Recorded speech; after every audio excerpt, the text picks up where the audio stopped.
Hello student. तो हम लोग पिछले लेक्चर में आइसोमेरिज्म के बारे में पढ़ रहे थे। स्ट्रक्चरल आइसोमेरिज्म का हम लोग टाइप देख रहे थे। तो हम लोग चेन आइसोमर देख चुके थे, पोजीशन आइसोमर देख चुके थे। हम पिछले लेक्चर में आपको कुछ सवाल दिए थे बनाने, ठीक है, शायद आप लोग बनाए होंगे। हम उसका आंसर लिख दे रहे हैं, आप लोग मिला सकते हैं। हम लोग किए थे क्या कि बेंजीन के ऊपर एक क्लोरीन ऐसा था। अब कोई भी ग्रुप लगा दे, मिथाइल लगा दे, ओएच लगा दे, कोई भी लगा सकते हैं, ठीक है। कहता है कि इसका कितना पॉसिबल पीआई हो सकता है। इसका पॉसिबल पीआई कितना हो जाएगा? 0 होगा। कारण क्या है कि ये तो यही रहेगा, यहाँ सब एक ही तरह का कंपाउंड बनेगा। अब कह रहा क्या कि अगर हम बेंजीन के ऊपर 2 क्लोरीन को लगा देते हैं तो क्या इसका पोजीशन आइसोमर हो सकता है या नहीं हो सकता? तो एक तो कंपाउंड ही होगा, इसके अलावे और इसके कितने पोजीशन आइसोमर हो सकते हैं? तो हम लोग यहाँ पे क्या कर सकते हैं, इसका पोजीशन चेंज कर सकते हैं। हम सोचेंगे एक को यहाँ एक को यहाँ कर दें। अब देखिए ये और ये एक दूसरे का क्या हो जाएंगे? पीआई। फिर कोई सोच सकता था कि हम ऐसे भी तो लिख सकते हैं, देख ले। तो इसका टोटल पीआई, इस कंपाउंड का पीआई ये दोनों हो जाएगा। सब एक दूसरे के क्या है? पीआई, मतलब पोजीशन आइसोमर है एक दूसरे के। अब इसी में कहता क्या है कि अगर बेंजीन के ऊपर कोई 3 क्लोरीन एटम को लगा दे, बेंजीन के ऊपर कोई अगर 3 क्लोरीन एटम लगा रखा, किसका कितना और पॉसिबल पीआई हो सकता है? एक तो मान लीजिए कंपाउंड, इसका क्या क्या पीआई हो सकता है। तो इसी में हम लोग क्वेश्चन को अलग करने की कोशिश करेंगे। तो हम समझ रहे हैं कि कोई ऐसे भी तो कर सकता है, एक यहाँ एक को यहाँ कर दे, एक ही आ जाएगा। और देखें तो क्या ये ऐसा वाला भी हो सकता है क्या? हम यहाँ पे देखें, ये देखें, सही है क्या? अब कोई सोचेगा कि ये और ये अलग है, तो इसको लिए हम बार बार कहते हैं नंबरिंग करके देखें। आप यहाँ शुरू करेंगे 1 2 3 4, तो क्या 1 2 3 4 5 4 नंबरिंग, तो 1 2 3 4 चलेगा। यहाँ से देखिए 1 2 3 4, ये भी वही है, इसका मतलब ये नहीं चलेगा। तो क्या हम इसको ऐसे लिख सकेंगे क्या? इसको ऐसे लिख सकते हैं क्या? देखें, ठीक है। तो ये एक दूसरे के क्या हो गए? पीआई हो गए, ठीक है। और क्या कोई पॉसिबिलिटी आपको नजर आ रहा है क्या इसमें? और कोई पॉसिबिलिटी आपको? अब कहीं भी कोई करेगा, करके देख लें आप। 3 को लगाना है। अब देखिए 3 को लगाने का और क्या तरीका हो सकता है? कोई कहेगा यहाँ लगा दे, यहाँ फिर से वही चीज हो जाएगा, यहाँ लगा दे, यहाँ लगा दे, फिर से वही चीज आ जाएगा। क्या यहाँ और यहाँ अलग हो रहा है क्या? यहाँ और यहाँ 1 2 3 हो जाएगा, मतलब इसका और पॉसिबल पीआई आपको नहीं दिख रहा। अब अगर माने हम नेक्स्ट करते हैं कि इसके अंदर 4 कार्बन लगा दो, ये कितने क्लोरीन हम लोग लगा देते हैं? 4 क्लोरीन। तो इसका पॉसिबल पीआई कितने हो सकते हैं? तो ये कंपाउंड तो हो ही गया। इसमें और क्या क्या पोजीशन अलग हो सकता है? सोच रहे हैं को यहाँ, एक को यहाँ, एक को यहाँ ही रखते हैं, एक को यहाँ कर देते हैं। अब देखें ये अलग है क्या? क्योंकि ये आएगा 1 2 3 4 आएगा, इसमें देखें 1 2 3 4 5 आ जाएगा, एक तो ऐसा आ रहा। और कोई इसमें क्या कर सकता था? एक कोई ऐसा कर सकता है इसमें कि ये यहाँ पे, अब देखें ये सब चीज अपने आप आपको सोचना पड़ेगा, इसका कोई रूल होता नहीं है, ठीक है। वो अपने आप आपको पोजीशन देखना पड़ेगा कि क्या हम और कितने डिफरेंट तरीके से लगा सकते हैं, ठीक है। तो ये एक अरेंजमेंट हो गया, ये एक अरेंजमेंट है। और कोई सोचे क्या इसका और कोई अरेंजमेंट है क्या? अब कोई भी करेंगे तो वो कॉमन ही रहेगा। अब सोचिए इसमें 5 कर देगा, तो अगर हम 5 कर देते हैं ना क्लोरीन, तो फिर हमारे पास और इसके पास चेंज करने का कोई स्पेस ही नहीं बचेगा। अगर हम कहीं भी चेंज कर देंगे ना तो फिर से वापस वही आ जाना। अब देखें एक तो ये होगा, इसमें और क्या कर सकते हैं? बहुत, एक क्लोरीन को हटा कर यहाँ कर देंगे, फिर भी वही पोजीशन आ जाएगा।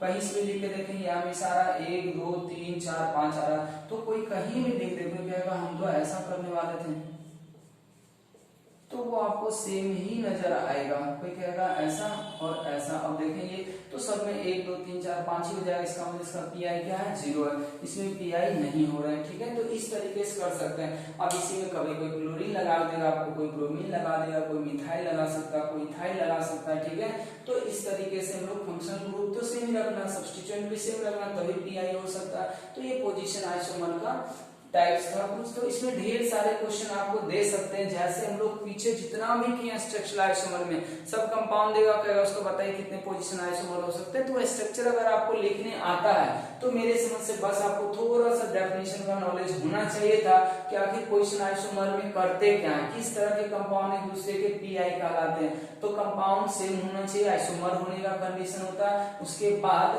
फंक्शनल ग्रुप का क्या होना चाहिए, सब्स्टिट्यूएंट का, ये डबल बॉन्ड का क्या करना चाहिए, पोजीशन चेंज कर देना चाहिए। तो वो सब क्या कहलाएंगे, पीआई कहलाएंगे। तो अगर आप इतना याद रखते हैं तो कंपाउंड का फॉर्मूला आपको लिखना आता है, फिर वो सेलेक्ट भी कर लेंगे। इसको जल्दी से नोट कर लें, फिर हम लोग आज नेक्स्ट शुरू करेंगे फंक्शनल आइसोमर, जो बहुत ज्यादा इंपॉर्टेंट है। ठीक है, चेन और पोजीशन से तो ज्यादा है ही। फंक्शनल आइसोमर का आइडिया लेते हैं। नेक्स्ट देखिए बच्चों, फंक्शनल आइसोमर, ये बहुत ज्यादा इंपॉर्टेंट है। ठीक है, इसमें बहुत ज्यादा कंफ्यूजन भी होता है, इसलिए इसको आप ध्यान रखेंगे। ये पोजीशन और चेन से थोड़ा ज्यादा इंपॉर्टेंट माना जाता है। अब इसमें भी हम देखें क्या कर रहे हैं, हम शुरू में आपको बताया वो छोटा छोटा बात याद रखते जाएं, पूरा डेफिनेशन याद रखने की जरूरत होता नहीं है इन सब चीजों का, हमें थोड़ा समझ लेना, हमें तो सवाल करना होता है। ठीक है, तो फंक्शनल आइसोमर में देखें तो फंक्शनल आइसोमर का मतलब क्या होगा, डेफिनेशन सब में वही रहेगा, मॉलिक्यूलर फॉर्मूला सेम होना चाहिए और डिफरेंट होना चाहिए।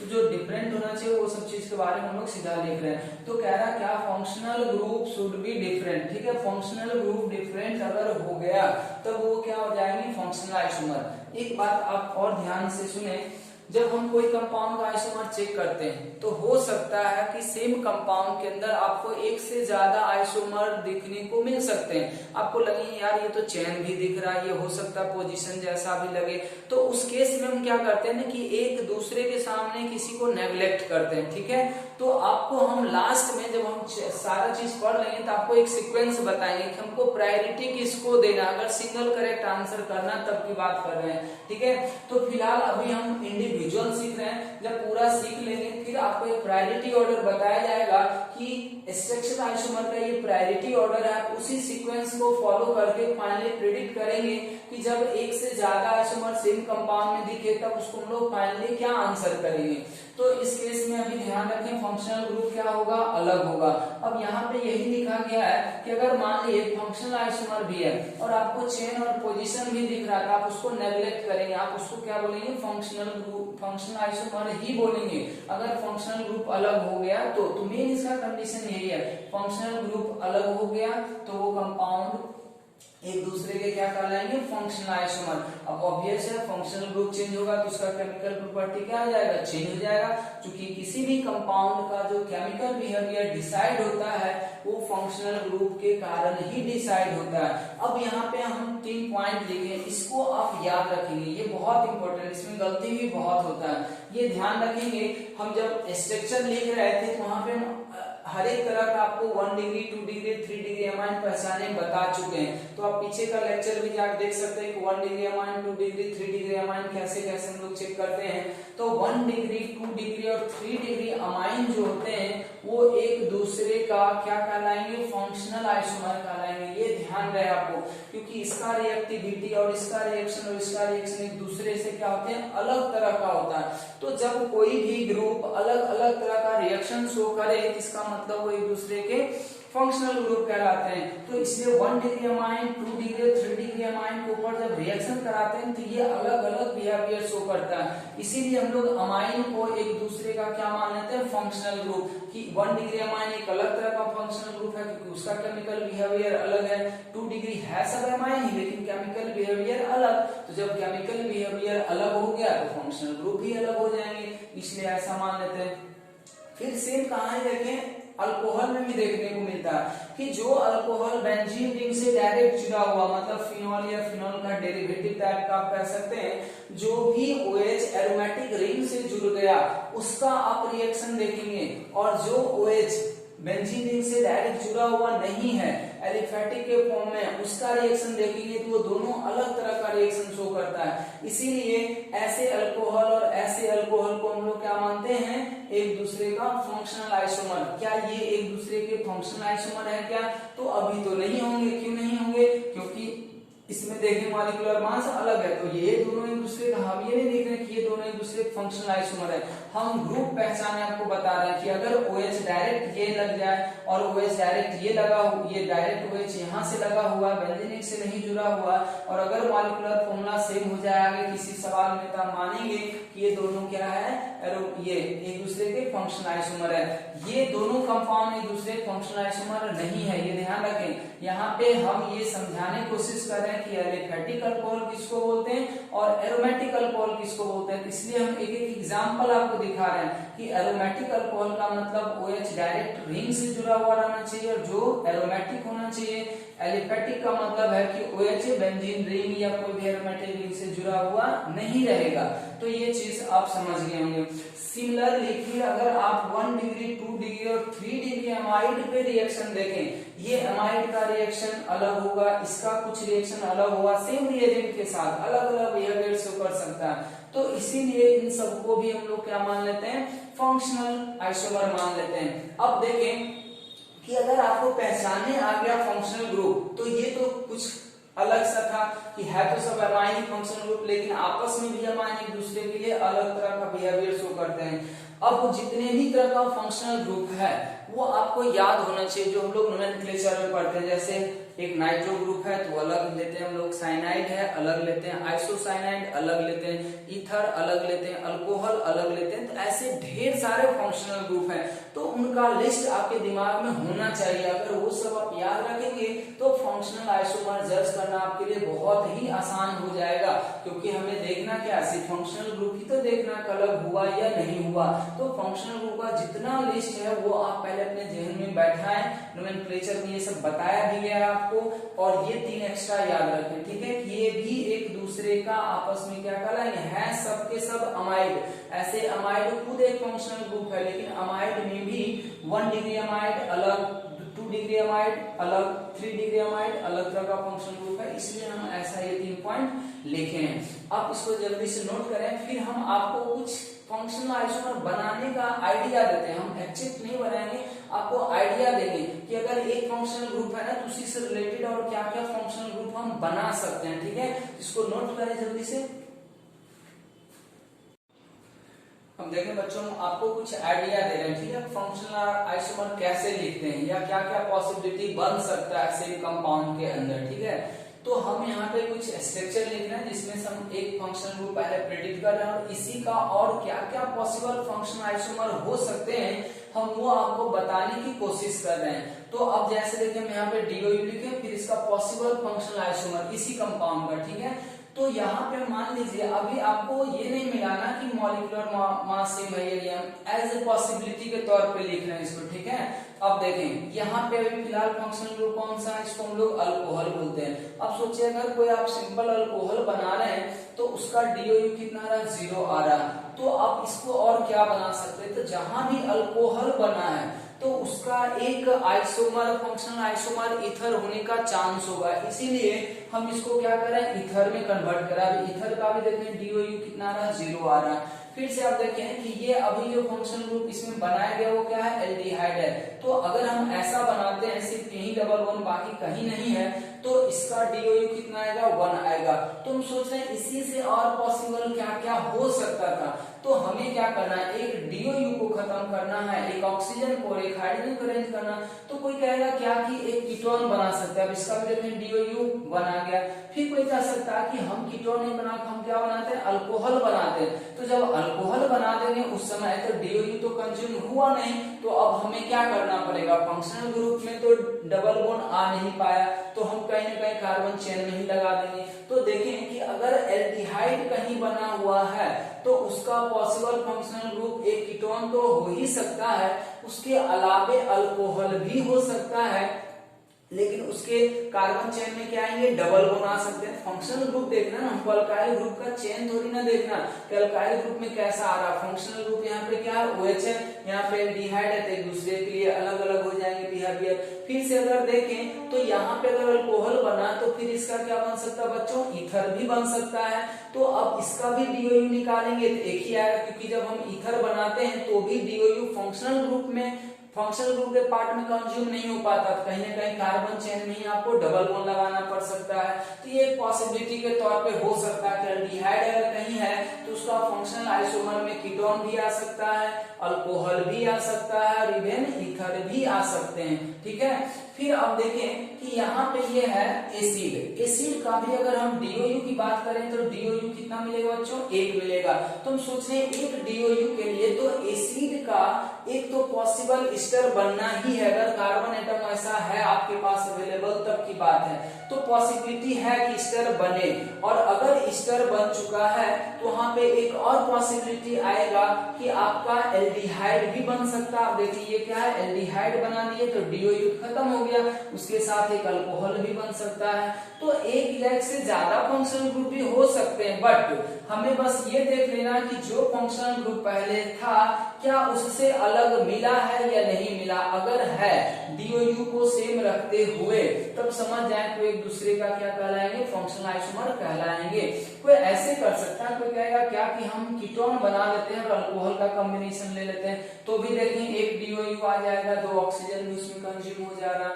अब देखें ये अमाइड है, तो एमाइड का जो फंक्शनल ग्रुप है ना उसका जनरली जो हम बना सकते थे वो हम क्या क्या सोच सकते हैं। हम सोच रहे हैं यहाँ अमाइड जैसे बना, इसका मतलब इसका डीओयू 1 हो गया, तो 1 डीओयू कंटेन करने के लिए हम क्या बना सकते थे। हम सोच रहे हैं क्या कि एक ऑक्सीजन है और हाइड्रोजन से अल्कोहल बन सकता है, लेकिन अगर हम अल्कोहल बना दें तो अब हमें डबल बॉन्ड लगाना हो, तो डबल बॉन्ड आप कहीं भी लगा सकते हैं, या तो आप कार्बन कार्बन के बीच लगा रहे हैं या कार्बन नाइट्रोजन के बीच, कोई जरूरी नहीं कि इसका यही जो हम 2 लिखे वही, और भी पॉसिबिलिटी हो सकता है। हम आपको एक हिंट कर रहे हैं बस। तो यहाँ कार्बन कार्बन भी लगा देगा तो हो जाएगा, नाइट्रोजन कार्बन के बीच में लगा सकता, कोई देखें एल्डिहाइड और ऐसा भी बना सकता था। ठीक है, फिर इसमें अगर हम आप देखें तो ऐसा आप इसी में और क्या कर सकता है, 2 डिग्री भी अमाइड बना सकता है, 3 डिग्री भी बना सकता है अमाइड में ही। तो अमाइड को अमाइड में रखते हुए फंक्शनल ग्रुप चेंज किया जा सकता नहीं, तो हम अदर फंक्शनल ग्रुप भी क्रिएट कर पाएंगे। अब देखिए ये साइनाइड है तो साइनाइड का एक पॉसिबिलिटी आता है आप आइसोसाइनाइड बना दें। अगर थायोल है तो थायोल का आप क्या कर सकते हैं, थायो ईथर बना सकते हैं। ये सल्फोनिक एसिड है, इसको हम लोग सल्फोन एस्टर बोलते हैं, ये ईस्टर ही है लेकिन सल्फोन एस्टर इसको बोलते हैं। अब देखिए ये NO2 है तो NO2 का क्या हो जाएगा, ONO, मतलब ये है नाइट्राइड या नाइट्रो, इसको हम लोग आइसोनाइट्राइड या आइसोनाइट्रो भी बोल सकते हैं। आइसोसाइनाइड तो ये साइनाइड है तो आइसोसाइनाइड। बच्चों ये इस तरीके कुछ फंक्शनल ग्रुप होते हैं। तो अब अगर आपके पास अब एग्जांपल आता है और पहचानने आता है तो आप क्या करेंगे, यहाँ से एक इंपॉर्टेंट पॉइंट ये देखने को मिल रहा है कि अगर फंक्शनल ग्रुप एक दूसरे के होंगे तो कहीं ना कहीं उसका डीओयू क्या आ रहा, सेम आ रहा है। सबसे इंपॉर्टेंट पॉइंट यहाँ पे यही निकल के आया है कि फंक्शनल आइसोमर का डीओयू क्या होगा, सेम होगा, ये ध्यान रखें। तो अगर जब भी हमें फंक्शनल आइसोमर चेक करना है तो हम डीओयू भी निकाल लेते हैं। अगर डीओयू सेम आ रहा है, ठीक है, तो हम ये कह सकते हैं कि वहां पॉसिबिलिटी है कि वो एक दूसरे का क्या हो जाए, फंक्शनल आइसोमर हो जाए। अब मान लीजिए कि डीओयू सेम आ रहा है लेकिन मॉलिक्यूलर मास ही सेम नहीं आ रहा, तब तो फिर वहां पे होगा नहीं। लेकिन अगर हम लोग डीओयू निकालते हैं और सेम डीओयू आ रहा है तो हम वहां पे बोल सकते हैं कि फंक्शनल आइसोमर का चांसेस है। लेकिन अगर डीओयू ही अलग हो गया तब तो हम सीधा नकार देंगे कि कभी भी फंक्शनल आइसोमर वहां पे नहीं हो सकता है। तो ये इंपॉर्टेंट पॉइंट है। फंक्शनल आइसोमर चेक करने के लिए हम पहले यही देखते हैं कि डीओयू सेम है या अलग है। तो डीओयू स्ट्रक्चर अगर दिया हुआ तो हम बहुत तेजी से प्रिडिक्ट कर लेते हैं। तो डीओयू अगर मान लीजिए आपको अलग आ गया तब आप सीधा कर दें कि वो कभी भी फंक्शनल आइसोमर नहीं हो सकता है।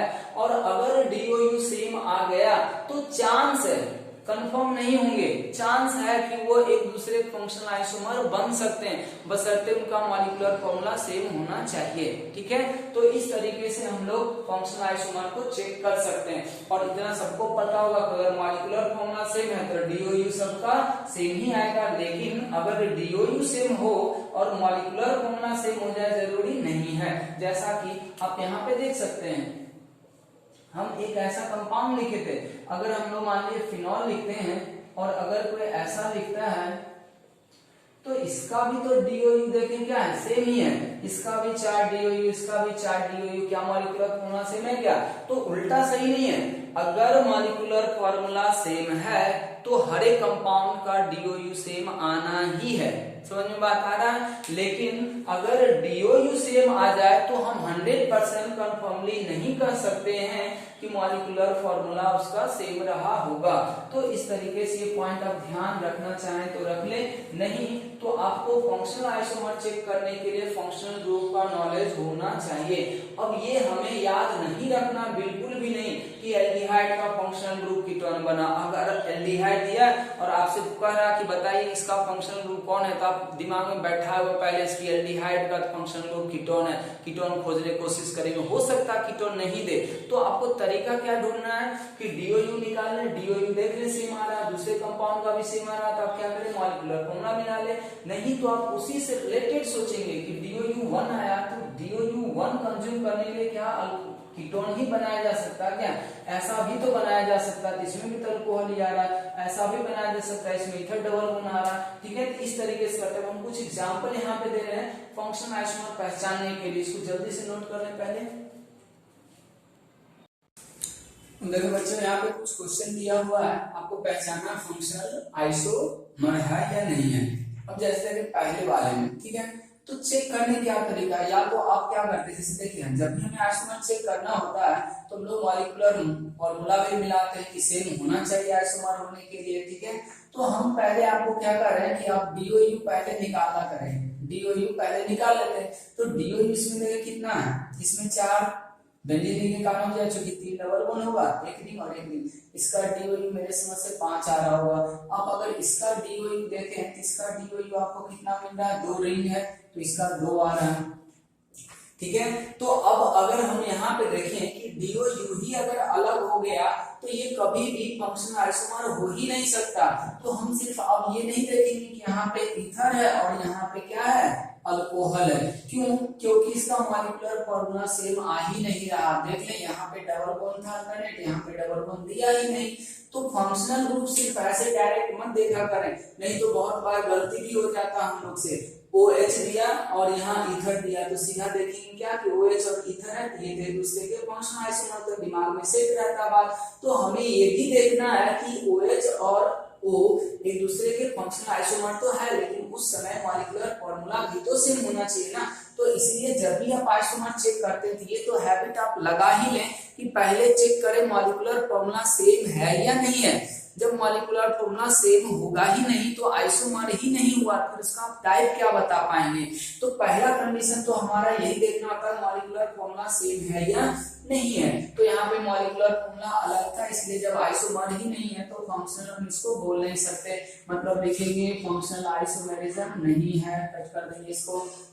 अब यहाँ पे जैसे देखें, यहाँ पे एक अलग आपको फंक्शनल ग्रुप दिख रहा है और वैसे हम बोलेंगे फंक्शनल ग्रुप चेक करने से पहले मॉलिक्यूलर फॉर्मूला ही चेक करें। तो अगर हम इसका डीओयू निकालते हैं, इसका डीओयू कितना आ रहा, 2 आ रहा, इसका डीओयू कितना आ रहा, 2 आ रहा, इसका मतलब पॉसिबिलिटी है। तो इससे ये पता चल गया कि फंक्शनल ग्रुप के ये डीओयू से होने से पता चल जाता है कि जितने तरह का फंक्शनल ग्रुप यहाँ बनाया जा रहा है उसी एटम को यूज करके यहाँ भी में भी बनाया गया होगा। या आप ऐसे सोच सकते हैं कि हमें एटम को काउंट कर लेना चाहिए था, जैसे इसमें मॉलिक्यूलर फॉर्मूला मिलाएंगे तो कितना कार्बन एटम है उतना ही कार्बन एटम यहाँ भी होना चाहिए, कितना हाइड्रोजन, तो मॉलिक्यूलर फॉर्मूला पहला सेम होना ही चाहिए। अब हम देखते हैं फंक्शनल आइसोमर। तो फंक्शनल आइसोमर में क्या देखेंगे, ये यहाँ पे एक अलग फंक्शनल ग्रुप है। अब देखिए इसीलिए बोले थे कि अगर आपके दिमाग में सारा फंक्शनल ग्रुप है ना तो आप उसको अच्छी तरीके से सेपरेट कर पाएंगे, पहचान पाएंगे, तभी तो हो पाएगा ना डिसाइड। अगर आपके दिमाग में फंक्शनल ग्रुप ही नहीं है तब तो फिर ये काम बहुत मुश्किल लगेगा आपको। इसलिए बोले थे कि पहले आपको फंक्शनल ग्रुप का आइडिया लेना कि क्या क्या फंक्शनल ग्रुप हो सकता है या कौन कौन से फंक्शनल ग्रुप होते हैं। तो यहाँ पे हम लोग देखेंगे इसको एनहाइड्राइड बोलते हैं पूरे को, ठीक है, ये एनहाइड्राइड एक अलग फंक्शनल ग्रुप है। इसमें अगर कोई देखेगा तो कोई कह सकता है ये कीटोन भी है, और यहाँ से देखेगा तो कोई कह सकता है ये ईस्टर भी है, ठीक है। तो इसका मतलब जो फंक्शनल ग्रुप यहाँ पे है वो फंक्शनल ग्रुप यहाँ पे नहीं है। अब क्या क्या है वो बात अलग है। यहाँ पे दूसरा फंक्शनल ग्रुप आ रहा है, एक है या दो, उससे भी मतलब नहीं है, इसीलिए हम इसको क्या बोलेंगे, फंक्शनल आइसोमर बोलेंगे। क्यों, क्योंकि मॉलिक्यूलर फॉर्मूला मिलाते हैं 1 2 3 4 5, 1 2 3 4 5, 5 कार्बन भी है, 3 ऑक्सीजन भी है और हाइड्रोजन भी काउंट करेंगे वो उतना ही आएगा, डीओयू सेम है। इसमें देखें तो ये आपको क्या दिख रहा है, एल्डिहाइड। तो एल्डिहाइड का जो जनरल फंक्शनल ग्रुप लिखना होता है वो हम लोग कीटोन लिखते हैं। अब यहाँ देखें कीटोन नहीं लिखा गया, क्या ये दूसरे फंक्शनल ग्रुप नहीं माने जाएंगे? माने जाएंगे। तो जब हम अभी पीछे आपको जो बता रहे थे ना कि स्ट्रक्चर देगा उसका पॉसिबल फंक्शनल ग्रुप है, वो आपको तब यूज में आएगा जब आपको खुद कहेगा कि इसका फंक्शनल आइसोमर लिखे। अभी तो मान लीजिए लिख के दिया हुआ, क्या यही एक कंपाउंड फंक्शनल आइसोमर हो सकता है या इसका कोई और फंक्शनल आइसोमर पॉसिबल है? कोई ऐसा भी तो लिख सकता था सेम कंपाउंड का। क्या आप देखें ये एक दूसरे के फंक्शनल आइसोमर नहीं होंगे क्या? इसमें भी देखें 3 2 5 1 6 हाइड्रोजन, 3 कार्बन, 1 ऑक्सीजन, यहाँ भी देखें। तो ऐसा हो सकता है कि आपको अभी हम दो के बीच में कंपेयर करा रहे हैं, लेकिन जब आपको खुद से लिखना होगा कि इस कंपाउंड का फंक्शनल आइसोमर लिखे, तब आपको वापस फिर से डीओयू का नॉलेज रखना होगा कि जो कंपाउंड दिया हुआ उसका डीओयू कितना है। अब अगर डीओयू उसका उतना आ गया तो बाकी उसको डीओयू हम सेम रखते हुए और कितने तरीके से उसको अरेंज कर सकते हैं। तो देखिए डीओयू 1 इसका भी, डीओयू 1 इसका भी, डीओयू 1 इसका भी। ये तो कंफर्म है कि अगर एक दूसरे के स्ट्रक्चरल आइसोमर हैं मतलब डीओयू तो सेम होना ही पड़ेगा उसको। बिना डीओयू का सेम हुए स्ट्रक्चरल आइसोमर ये फंक्शनल आइसोमर में नहीं आ सकते। तो ये भी एक दूसरे के क्या है, एफआई फंक्शनल आइसोमर है। अब यहाँ पे हम चेक करते हैं। अब देखें कि यहाँ पे अगर आपको दिख रहा होगा कि ये ईस्टर होता है, C double bond O, O R जो होता है वो बच्चों ईस्टर होता है। सी डबल बॉन्ड ओ पे अगर कार्बन जुड़ जाए इस साइड तो वो ईस्टर होता है। ये ईस्टर है। सोचे इसमें क्या ईस्टर है क्या? नहीं है, क्योंकि ये यहाँ गया तो इसको हम लोग स्पेशली कीटोन बोल देंगे, इसको हम लोग ईथर बोल देंगे। फिर इसमें देखें कि ये क्या हो गया, एसिड। तो एक तो जनरली आपको यही पता होगा कि ईस्टर है तो एसिड आप ढूंढने की कोशिश करेंगे। मान लीजिए कि आपको एसिड नहीं दिया हुआ तो क्या हम इसका फंक्शनल आइसोमर और दूसरा कोई नहीं ढूंढ सकते? तो दूसरा भी तो हो सकता था। क्यों हो सकता था? क्योंकि जब इसका हम DOU1 ले रहे हैं तो DOU1 इसमें भी तो आ रहा है ना, DOU1 इसमें आ रहा है। इसका मतलब मे बी चांस है कि एक दूसरे के फंक्शनल आइसोमर हो जाए। अगर DOU अलग हो गया तब तो हम सीधा कहेंगे कि कभी भी फंक्शनल आइसोमर नहीं हो सकते हैं। और अगर DOU सेम आ जाए तो भी हम कंफर्मली नहीं कह सकते कि वो ये फंक्शनल आइसोमर होंगे, क्योंकि आइसोमर होने के मॉलिक्यूलर फॉर्मूला सेम होना चाहिए। अब यहाँ देखिए 1 2 3 4 5, 1 2 3 4 5, 5 कार्बन है, 2 ऑक्सीजन है, 2 ऑक्सीजन DOU आ रहा है। फिर इसमें भी वही चीज देखें 1 2 3 4 5, इसका मतलब ये सब एक दूसरे के क्या है, फंक्शनल आइसोमर है। अब बच्चों यहाँ पे देखें ये अगर सबको ध्यान में होगा तो ये है एरोमेटिक अमाइन। तो ये भी एरोमेटिक अमाइन ही कहलाया है। क्यों? क्योंकि यहाँ भी नाइट्रोजन किससे जुड़ा हुआ, इससे जुड़ा। फर्क कहाँ पे आ रहा? फर्क ये आ रहा है कि ये कहलाएगा 1 डिग्री अमाइन। ये क्या कहलाएगा, 1 डिग्री अमाइन, जबकि ये वाला क्या कहलाएगा, 2 डिग्री अमाइन। अब देखें कोई अगर सिर्फ इतना जानता है कि ये अमाइन है और ये अमाइन है, और अगर उसे ये नहीं पता कि 1 डिग्री अमाइन का केमिकल रिएक्टिविटी अलग होता है, 2 डिग्री का अलग होता है, तो वो क्या करेगा, सोचेगा क्या कि अमाइन और अमाइन तो दोनों तो अमाइन ही है, तो फंक्शनल ग्रुप कहाँ अलग हुआ? जबकि हम आपको पहले दिखा चुके हैं कि अमाइन में 1 डिग्री अमाइन और 2 डिग्री अमाइन अलग अलग बिहेवियर शो करते हैं सेम रिएजेंट के साथ, इसीलिए इनको आपस में ही हम अलग अलग फंक्शनल ग्रुप मानते हैं। तो 1 डिग्री और 2 डिग्री अमाइन एक दूसरे से अलग अलग बिहेवियर शो करते हैं, इसीलिए ये क्या कहलाएंगे, Fi फंक्शनल आइसोमर कहलाएंगे। अब यहाँ पे देखें ये साइनाइड होता है और ये क्या आइसोसाइनाइड है। इसका भी DOU कितना 3, इसका भी DOU कितना 3, इसमें भी DOU मिलाएंगे तो सेम ही आ रहा होगा। जहां भी फंक्शनल आइसोमर होगा DOU तो सेम होगा ही होगा। ठीक है, ये कंफर्मेशन है। ठीक है, अगर DOU सेम आ रहा तो वो फंक्शनल हो जाए जरूरी नहीं है, लेकिन फंक्शनल है तो DOU सेम आएगा ही आएगा, क्योंकि मॉलिक्यूलर फॉर्मूला भी तो सेम होता है। तो ये यहाँ से यहाँ तक आ गया। किसी में भी आप कर सकते हैं, ऐसा कोई फंक्शनल में हो जरूरी नहीं है, क्योंकि मॉलिक्यूलर फॉर्मूला सेम है तो DOU तो सेम आएगा ही। तो ये एक जनरल स्टेटमेंट है कि आइसोमर देखने से पहले आप DOU चेक किया करें। अगर DOU सेम आ रहा है तो ये कंफर्म भी करेगा कि हो सकता है कि मॉलिक्यूलर फॉर्मूला उसका सेम हो जाए, लेकिन ये जरूरी 100% नहीं होता। इसका उल्टा बात सही है कि अगर मॉलिक्यूलर फॉर्मूला सेम है तो हर एक कंपाउंड का DOU क्या आएंगे, सेम आएंगे। तो ये भी एक दूसरे के फंक्शनल आइसोमर होते हैं। अब देखिए यहाँ पे इसको अगर कोई पहचान रहा होगा तो इसको हम लोग अमाइन बोलते हैं 2 डिग्री, इसको हम लोग बोलते हैं 3 डिग्री। आप देखें 2 डिग्री 3 डिग्री अमाइन आपस में बताया गया, ये 1 डिग्री है, तो सब एक दूसरे के क्या है, FI है। अब यहाँ पे देखिए वापस आगे, अब देखिए ये OH है, फिर से कोई देखेगा ये भी OH है, तो उसको लगेगा ये भी अल्कोहल, ये भी अल्कोहल, फिर ये फंक्शनल ग्रुप कैसे हो गया। तो हम आपको बता चुके हैं कि अगर OH बेंजीन रिंग से जुड़ जाए या किसी एरोमेटिक रिंग से जुड़ जाए तो उस OH का जो केमिकल रिएक्शन होगा, केमिकल बिहेवियर होगा, ये इस OH वाले से अलग होता है, ये अलग अलग रिएक्शन शो कर सकते हैं, इसीलिए इन सबको हम लोग फंक्शनल आइसोमर मानते हैं। तो आपको ये ध्यान रखना है 2-3 पॉइंट। यहाँ पे देखें ये हमें लग रहा है अल्कोहल, ये हो गया ईथर, तो अल्कोहल ईथर का लेकिन हमें मॉलिक्यूलर फार्मूला भी तो मिलाना था। तो अब यहाँ देखिए मॉलिक्यूलर फार्मूला CH के बेंजीन के साथ मैच करा, ये 5 मिनट था, रिंग में एक ऑक्सीजन आया, 6 मेंबर हो गया, इसका मतलब ये एक दूसरे क्या कहलाएंगे, FI। इसका भी DOU निकाल के देखेंगे सेम आ रहा होगा।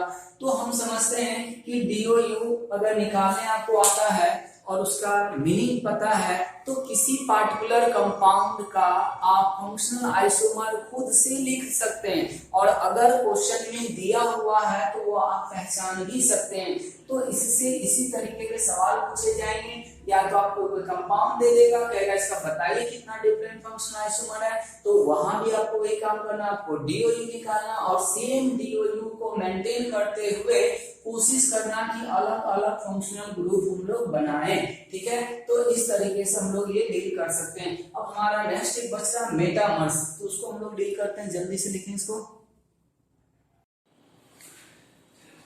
नेक्स्ट देखो बच्चों, एक रिंग चेन आइसोमेरिज्म है जो कि फंक्शनल का ही पार्ट है, तो मेन हमारा मेटामर्स ही है जो कि हम लोग यहाँ पे लिखे हैं। आप थोड़ा सा इसको जल्दी से देख लें। इसे देखिए रिंग चेन आइसोमेरिज्म मतलब ऐसे ध्यान रखें कि एक रिंग होगा दूसरा ओपन चेन होगा। तो पहला तो हम ये बोले कि it is a part of functional isomer, ये एक्चुअली क्या है, फंक्शनल आइसोमर के ही पार्ट है, इसको स्पेशल कैटेगरी हम कर सकते हैं फंक्शनल आइसोमर का। और ये कब होगा, तो ये आपको तभी दिखेगा जब सेम मॉलिक्यूलर कंपाउंड का, सेम मॉलिक्यूलर फॉर्मूले वाले कंपाउंड का एक ओपन चेन स्ट्रक्चर बनाया जाए, दूसरा रिंग चेन स्ट्रक्चर बनाया जाए। अब इसमें सोचिए इसका DOU कितना है 1, इसका DOU भी कितना है 1। अब देखें दोनों का मॉलिक्यूलर फॉर्मूला सेम है, लेकिन एक ओपन चेन के फॉर्म में, दूसरा क्या साइक्लिक के फॉर्म में, तो ये एक दूसरे के क्या कहलाएंगे, RCI। शॉर्ट में हम लिख रहे हैं यहाँ पे, ये एक दूसरे के लिए क्या कहलाएंगे, RCI मतलब चेन, रिंग चेन आइसोमेरिज्म। फिर आप यहाँ पे अगर देखें तो हम यहाँ पे हाइड्रोजन अरेंज नहीं किया, आप करना चाहें तो कर सकते हैं, यहाँ 2 लगा दें, यहाँ पे 1 लगा दें, यहाँ पे 2 लगा दें। अब देखिए इसका अगर कोई DOU निकालता तो कितना आएगा, आपको 1 आएगा, मतलब सिंपल हम लोग बोले तो 1 ब्यूटीन है। तो एक DOU वाले का हम साइक्लिक स्ट्रक्चर भी तो बना सकते थे ना, तो ये आ जाएगा। अब देखिए 1 और 2, मेरी बात को ध्यान से सुने आप लोग, ध्यान से लिख लें, हम ये लिख नहीं रहे। 1 और 2 एक दूसरे का क्या कहलाएगा, चलिए हम यहाँ पे लिख देते हैं, इसको मिटा दे रहे हैं, डेफिनेशन आप लोगों को समझ में आ गया होगा। 1 एंड 2 ये कहलाएंगे RCI, 1 और 2 एक दूसरे के लिए RCI, 1 और 3 भी एक दूसरे के लिए RCI, रिंग चेन आइसोमेरिज्म, क्योंकि मॉलिक्यूलर फॉर्मूला सेम है। उसके बाद एक ओपन चेन एक रिंग, फिर ये भी ओपन चेन एक रिंग। लेकिन अगर कोई दूसरा और तीसरा के बारे में बात करें तो क्या ये RCI होगा, क्या नहीं होगा, क्योंकि RCI तो फंक्शनल आइसोमर होता है, इसमें भी एल्केन है इसमें भी एल्केन है, तो ये तो हो ही नहीं सकता। दूसरी बात इसमें पैरेंट चेन 4 का, इसमें पैरेंट चेन 3 का, इसका मतलब ये क्या आ जाएगा, CI चेन आइसोमेरिज्म। तो हम लोग इसको RCI को फंक्शनल आइसोमेरिज्म क्यों बोलते हैं, वो इसलिए बोलते हैं क्योंकि फंक्शनल ग्रुप अलग होना चाहिए। तो अब देखिए इस कंपाउंड का रिएक्टिविटी, ऐसे आइपेक नोमेनक्लेचर के दौरान हम एल्कीन को फंक्शनल ग्रुप में नहीं मानते हैं, लेकिन अगर हम केमिकल रिएक्टिविटी के अनुसार देखें तो एल्कीन क्या है, एक फंक्शनल ग्रुप है, एल्काइन क्या है, एक फंक्शनल ग्रुप है।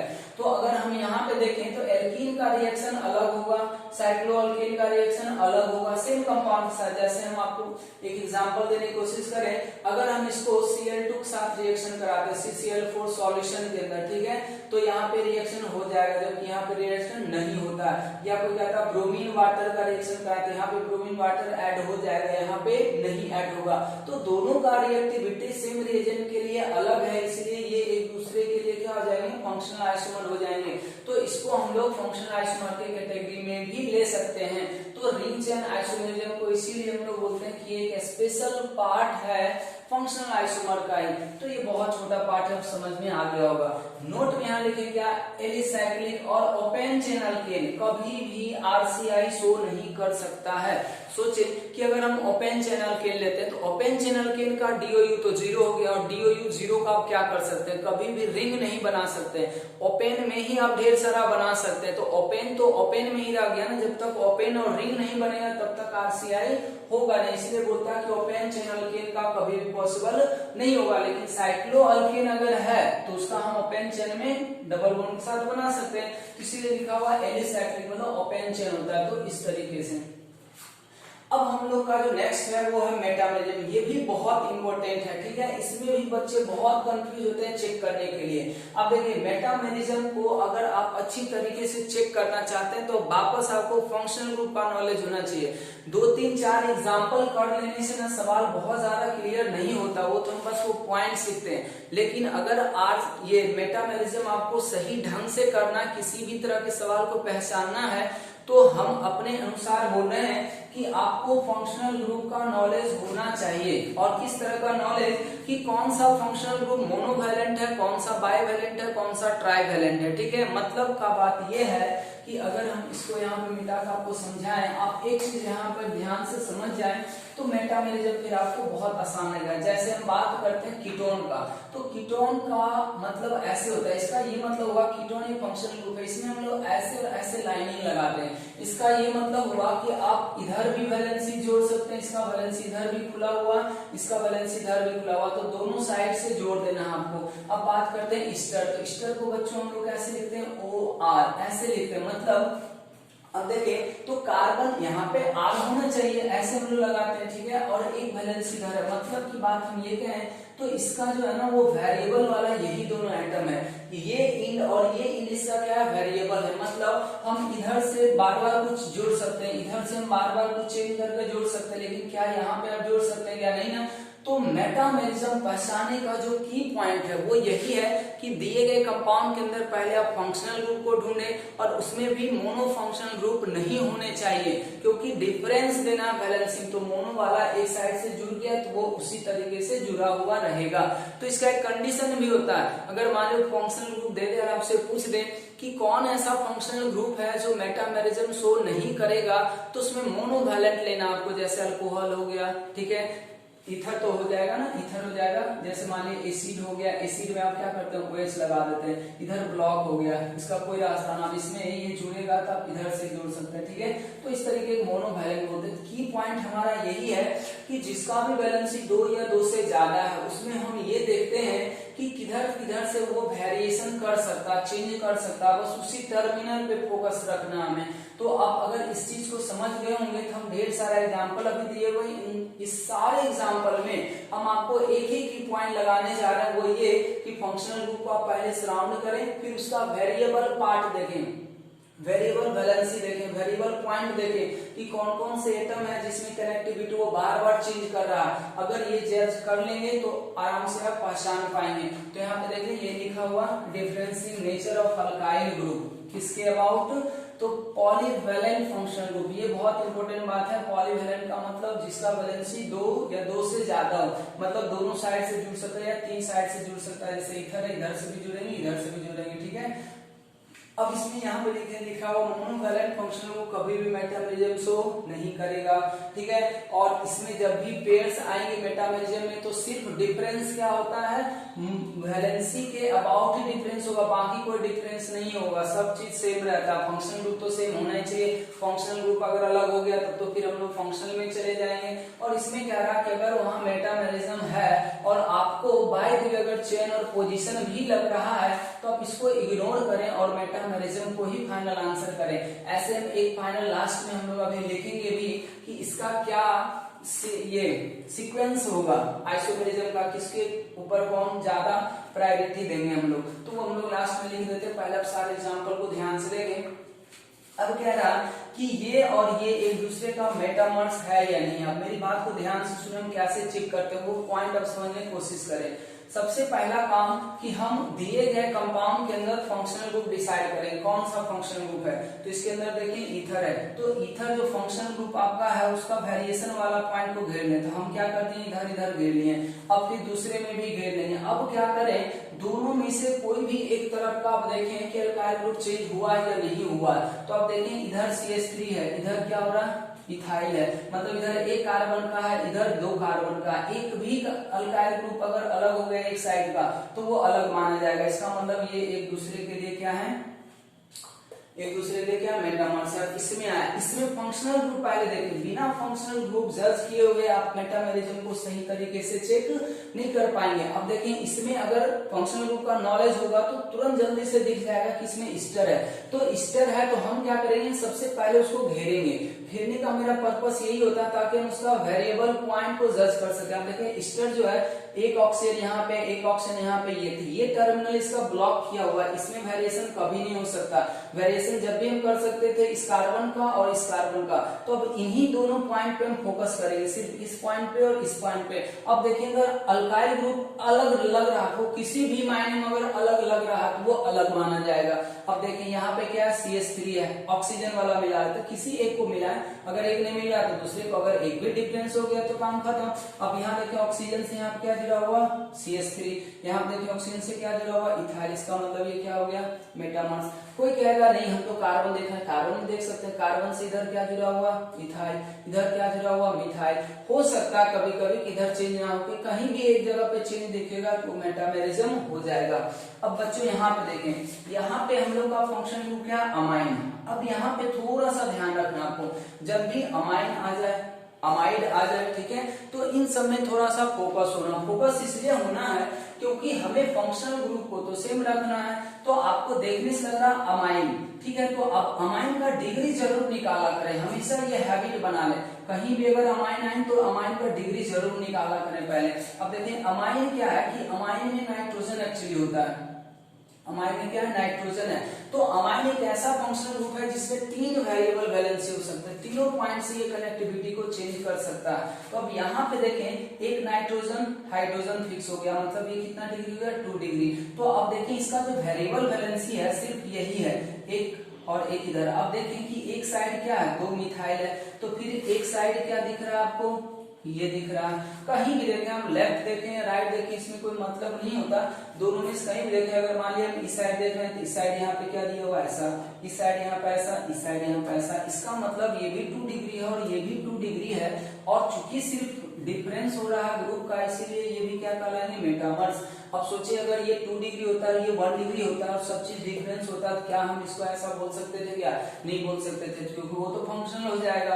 तो इस समय इसमें ध्यान रखना डिग्री का, ठीक है। अब यहाँ पे आए, ये वाला देखें अमाइन, ये वाला देखें अमाइन। अब कोई क्या करेगा, मिलाएगा, वो कहेगा इधर 3 है इधर 2 है, चलो मेटामर्स हो गया। अब ऐसे नहीं कर सकते, क्यों नहीं कर सकते, क्योंकि मेटामर्स का कंडीशन आपको क्या बताया गया है, फंक्शनल ग्रुप सेम होना चाहिए। अब देखिए ये 2 डिग्री अमाइन हो गया और ये 3 डिग्री अमाइन हो गया, क्या ये कभी मेटामर्स हो सकते हैं, क्या नहीं हो सकते। मतलब ये क्या है, PI है, ये FG है, फंक्शनल आइसोमर, FI है, मेटामर्स नहीं है, मेटामर्स नहीं है, हम काट रहे हैं मेटामर्स को, ये फंक्शनल आइसोमर हो जाएंगे क्योंकि ये 2 डिग्री है और 3 डिग्री है। इसीलिए कह रहे हैं पहला फोकस फंक्शनल ग्रुप पे देखें, फिर देखें सेम है या नहीं है। तो यहाँ पे देखें ईस्टर है, यहाँ भी ईस्टर है। अब दोनों जगह देखिए ईस्टर ईस्टर है, तब वो मिलाएंगे, पहले नहीं मिलाना, पहले फंक्शनल ग्रुप डिसाइड करें सेम है या नहीं है। अब यहाँ पे आए, ये देखें 3 डिग्री अमाइन, ये देखें 3 डिग्री अमाइन। अब हम मिलाएंगे, अब देखते हैं कनेक्टिविटी। तो इसका वेरिएबल कनेक्टिविटी कहाँ, वेरिएबल वैलेंसी कहाँ, ये वेरिएबल है, ये वेरिएबल है, ये, इसका कोई भी फिक्स नहीं होता, कहीं और कुछ लगा सकते हैं। तो कोई भी एक वैलेंसी देखिए अलग है क्या, तो हम कहते हैं एक वैलेंसी पे इसका इथाइल जुड़ा हुआ, कहीं भी इथाइल नहीं जुड़ा हुआ दूसरा, ठीक है, एक पे मिथाइल जुड़ा, चलो ये मिथाइल और मिथाइल जुड़ा हुआ। फिर देखते हैं 2 तरफ इथाइल है, यहाँ पे एक ही तरफ मिथाइल फिर दो तरफ कहीं बहुत सारा डिफरेंस दिख रहा है, इधर भी डिफरेंस है, इधर भी डिफरेंस, इधर से में, तो कहीं भी डिफरेंस दिखे इसका मतलब मेटामेरिज्म। इसको हम लोग फंक्शनल नहीं बोल सकते क्योंकि 3 डिग्री है। अब इसमें आप इसका देखें, ये फंक्शनल ग्रुप क्या होता था, सल्फोनिक एसिड से बनाते थे हम लोग, जैसे हम लोग एस्टर बनाते कार्बोक्सिलिक एसिड से, उसी तरह से सल्फोनिक एसिड से हम लोग सल्फोन एस्टर बना रहे हैं। अब देखें इसका वेरिएबल ग्रुप कौन कौन सा है, 4 एटम का, 3 एटम का ये फंक्शनल ग्रुप है, एक सल्फर 4 एटम का, एक सल्फर का, 3 ऑक्सीजन का। आप देखें ये दोनों ऑक्सीजन फिक्स हो चुका है, दो बॉन्ड बना चुका है। वेरिएबल वैलेंसी या वैलेंसी अनसैटिस्फाइड किसका होता है, इस ऑक्सीजन का। तो हमारा फोकस सिर्फ इसी टर्मिनल पे होगा, इन दोनों में से किसी भी टर्मिनल पे अगर डिफरेंस दिख गया अगला स्ट्रक्चर में तो वो मेटामर्स होगा। और अगर हमें खुद से लिखना भी पड़ेगा तो हम कोशिश यही करेंगे कि वेरिएबल जो वैलेंसी है उसमें डिफरेंस लाया जाए, उसके कनेक्टिविटी को डिफरेंट किया जाए। अब देखिए यहाँ पे कोई सल्फर से मिलाता तो सल्फर से यहाँ पे इथाइल, यहाँ पे मिथाइल, तो अलग हो गया, तो फिर से ये क्या हो जाएगा, इधर ऑक्सीजन भी मिलाएगा तो ऑक्सीजन भी अलग है, सब चीज यहाँ पे देख लें। अब यहाँ पे देखें तो हम पहले फंक्शनल ग्रुप देखेंगे, ये कौन सा फंक्शनल ग्रुप है, एनहाइड्राइड। फिर यहाँ पे भी देखिए फंक्शनल ग्रुप क्या है, एनहाइड्राइड। अब कोई यहीं से ग्रेड देगा तो गलत हो जाएगा क्योंकि ये पूरा एक फंक्शनल ग्रुप होता है, पूरा आपको सराउंड करना पड़ेगा। इसका जो वेरिएबल पॉइंट है वो ये वाला कार्बन और ये वाला कार्बन का वैलेंसी अनसैटिस्फाइड है, ये वाला वैलेंसी अलग अलग हुआ। अगर आपको फंक्शनल ग्रुप पता होगा तो इसको हम ऐसे ही डिनोट करते थे, इसको हम लोग ऐसे डिनोट करते हैं, ऐसे कि इधर और इधर बार बार चेंज हो सकता है। तो हम लोग उसी दोनों पॉइंट पे फोकस करेंगे, इस ऑक्सीजन का 2 बॉन्ड बन गया, इसका 2 बॉन्ड, इसका बॉन्ड, तो ये तो पूरा घिर गया ना, इसके अंदर पैकेट में कुछ नहीं हो सकता, जो भी होगा इसके बाहर होना। अब दोनों में से कहीं भी किसी साइड अवेलेबल है, सोचे एक कार्बन से देखते हैं, एक कार्बन से इथाइल, फिर देखते हैं एक कार्बन से प्रोपाइल, अलग है तो काम खत्म हो गया। अब यहाँ पे देखें इसमें आपको दिख रहा होगा कीटोन, इसमें दिख रहा होगा कीटोन, चलो ठीक है, फंक्शनल ग्रुप तो हमको सेम सेम मिल गया। अब देखते हैं इधर जो वैलेंसी है, ये कीटोन है, कीटोन का यही दोनों वैलेंसी होता है वेरिएबल, तो इस साइड क्या जुड़ा हुआ है, इस साइड देखिए जुड़ा हुआ ये, फिर इधर देखिए ये लगा है, फिर इधर देखिए ये, इधर देखिए ये, इसका मतलब ये मेटामेरिज्म तो होगा ही होगा। अब यहाँ पे एक चीज और ध्यान दे, इसको आप अलग से याद रखना चाहें तो रख सकते हैं, थोड़ा सा अलग दिख रहा होगा। आप अगर इसका नोमेनक्लेचर करेंगे ना तो ये आएगा 1 2 3 4 और 5, ठीक है। इसमें अगर करेंगे तो 1 2 3 4 और 5, मतलब हम ये कहना चाह रहे हैं कि कीटोन एक ऐसा फंक्शनल ग्रुप है जिसका स्टार्टिंग पॉइंट कार्बन भी है, ठीक है, लेकिन वो क्या आता है बीच में आता है, टर्मिनल पे नहीं होता था। इसका नंबरिंग जो है ना इस कार्बन से शुरू नहीं कर पाते हम लोग, ठीक है। तो इसलिए अगर आप देखें तो आपको लग रहा होगा कि अगर हम लोग पेरेंट ये फंक्शनल ग्रुप की बात करें तो फंक्शनल ग्रुप में देखिए क्या सारा चीज आपको सेम दिख रहा है, ठीक है। तो यहाँ पे पेरेंट चेन देखिए 1 2 3 4 5, 1 2 3 4 5 5 का दिख रहा है, इसका मतलब चेन आइसोमेरिज्म तो होगा नहीं, ठीक है। अब देखें फंक्शनल तो होगा नहीं। पोजीशन देखें, इसका पोजीशन 3 पे, इसका पोजीशन 2 पे, इसका मतलब ये कि ये पोजीशन भी है और मेटामर्स भी है। तो आपको इसी तरीके के सवाल के लिए सब लिखा रहे हैं कि अगर मान लिया इसके ऑप्शन में सिंगल आंसर करना है, सिंगल आंसर करना सिर्फ, तो हम लोग किसको करेंगे, पोजीशन को करेंगे कि मेटामर्स को करेंगे। तुम्हारा फाइनल आंसर किस पे जाएगा, मेटामर्स पे जाएगा। अगर कहीं ऑप्शन में ही ऐसा दे रखा कि पोजीशन भी और मेटामर्स भी है तब तो हम लोग उसी ऑप्शन को लेंगे, लेकिन अगर सिंगल करेक्ट करना है तो सिर्फ हम लोग किसको सेलेक्ट करेंगे, मेटामर्स को सेलेक्ट करेंगे, क्योंकि प्रायोरिटी हम लोग इसका ज्यादा दे रहे हैं। तो इसलिए ये भी एक दूसरे के मेटामर्स भी है, पोजीशन भी है। इसको आप लिख लें 8वां में मेटामर्स भी है और पोजीशन भी है, लेकिन प्रायोरिटी के अकॉर्डिंग इसको हम लोग क्या मानेंगे, मेटामर्स ही मानेंगे। अब यहाँ आ जाए वापस, अब देखें फिर से सल्फोन एस्टर आया तो कुछ मत देखिए, सबसे पहले उसका फंक्शनल ग्रुप को घेरिए और देखिए कि कौन कौन से पॉइंट से वो अपना बॉन्ड बना सकता है। तो ये ऑक्सीजन और ये सल्फर अपना बॉन्ड बार बार चेंज कर सकता है। अब यहाँ देखें ऑक्सीजन से क्या जुड़ा हुआ, इथाइल, इसमें देखें ऑक्सीजन से क्या जुड़ा हुआ, अलग हो गया, तो अलग हो गया, काम खत्म। या कोई कहेगा सल्फर से क्या जुड़ा हुआ, बेंजीन, यहाँ सल्फर से क्या जुड़ा हुआ, CH3, तो ये अलग हो गया। इसमें देखें यहाँ पे फंक्शनल ग्रुप है, आपको कहेगा ये भी तो फंक्शनल ग्रुप है, तो फंक्शनल ग्रुप आइपिक नोमेनक्लेचर के अनुसार हम लोग एल्कीन को नहीं लेते हैं, ये है केमिकल रिएक्टिविटी के अनुसार ये जरूर फंक्शनल ग्रुप है। तो ये सब लोग आइपिक नोमेनक्लेचर के अनुसार ले रहे थे, ये आ गया, फिर से ये आ गया। अब देखें ईथर है फंक्शनल ग्रुप, अब देखें ईथर का ये दोनों बॉन्ड वेरिएबल होता है, इधर इथाइल मिथाइल, तो दूसरी साइड क्या मिथाइल नहीं है, इसका मतलब ये ऐसा हो जाएगा। तो हम समझते बच्चों ये सारा चीज आप लोगों को क्लियर हो रहा होगा, ठीक है। और अब जो एक बच रहा वो हमारा क्या टोटोमेरिज्म है, स्ट्रक्चरल का जो पार्ट है। तो टोटोमेरिज्म जो है वो पूरा का पूरा रिएक्शन मैकेनिज्म से रिलेटेड होते हैं। जब हम लोग रेजोनेंस वगैरह पढ़ते हैं तो वो और अच्छी तरीके से आपको समझ में आएगा, इसलिए उसको हम यहाँ पे नहीं पढ़ा रहे हैं। वो हम लोग जब नेक्स्ट चैप्टर शुरू करते हैं ना जीओसी जनरल ऑर्गेनिक केमिस्ट्री, तो वहां पे हम लोग करेंगे। इसको जल्दी से लिख लें, हम इसी में थोड़ा सा ऐड कर देना चाह रहे हैं आपको प्रायोरिटी ऑर्डर वाइज को लिख लें, फिर प्रायोरिटी ऑर्डर में लिख दे रहे हैं, उसको ध्यान से याद रखेंगे। इसको लिख लें बच्चों, ये इसका प्रायोरिटी ऑर्डर, आप ध्यान से इसको याद रखेंगे। अगर जब भी आपको एक से ज्यादा आइसोमर सेम कंपाउंड में दिखने लगे और सिंगल आंसर करना हो तो आप वहां पे इसको यूज करके उसको डिसाइड कर सकते हैं। इसमें देखिए क्या लिखा हुआ RTFMCP, ठीक है, RTFMCP। इसको हम लोग R का मतलब रिंग चेन आइसोमरिज्म थे, रिंग चेन आइसोमरिज्म का हाईएस्ट प्रायोरिटी हम लोग लेते हैं। फिर से दूसरा हम क्या है टोटोमेरिज्म, जो कि अभी हम लोग पढ़े ही नहीं है। अब ये आएगा फंक्शनल आइसोमेरिज्म का प्रायोरिटी ऑर्डर कहाँ तीसरा में है। तो फंक्शनल आइसोमेरिज्म से पहले अगर आपको मेटामेरिज्म चेन और पोजीशन दिखते हैं तो उसको आप नेग्लेक्ट कर सकते हैं। फिर उसके बाद आएगा मेटामेरिज्म, फिर आएगा आपका चेन आइसोमेरिज्म, फिर आएगा आपका क्या पोजीशन आइसोमेरिज्म।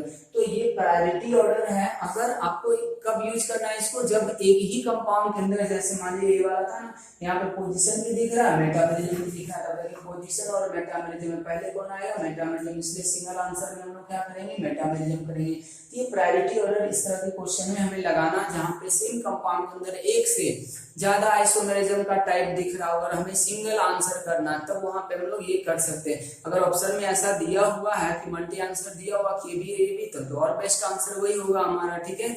तो हमारा ये स्ट्रक्चरल का पार्ट खत्म हो गया है। एक बच गया हमारा टोटोमेरिज्म, जिसको हम लोग जीओसी में पढ़ेंगे या मैकेनिज्म में भी आप लोग वहां पे हमेशा देखते रहेंगे, वो आता रहेगा बीच बीच में, ठीक है। उसके बाद हम लोग अब शुरू करेंगे नेक्स्ट स्टीरियो आइसोमेरिज्म, जो बहुत इंपॉर्टेंट होगा।